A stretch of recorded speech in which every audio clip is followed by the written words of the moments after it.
শিয়াল ছানার কথাগুলো পাকা আমের একদম পছন্দ হয় না। সে শিয়ালের ওপর ভীষণ রেগে যায়। আমি সব বুঝতে পেরেছি। কাঁচা আম তালের ডালের ছায়ায় তোমাকে বিশ্রাম নিতে দিয়েছে বলে তুমি ওর পক্ষ নিচ্ছ। তুই যাই বলিস না কেন, আমি তো জানি কে বেশি সুন্দর।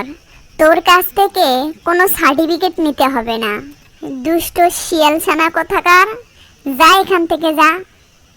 আমি কোনো মিথ্যে কথা বলিনি, যেটা সত্য সেটাই বলেছি।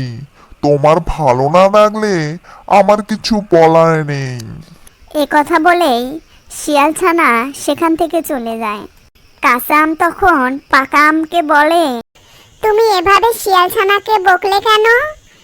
তুমি এত অহংকার করো না, বুঝলে পাকা আম? তবে তুমি মনে রেখো, অহংকার পতনের মূল।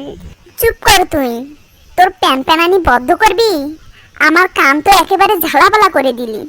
তোর প্যাক প্যাক আর আমার মোটেও ভালো লাগছে না। চুপ কর তো তুই, চুপ কর।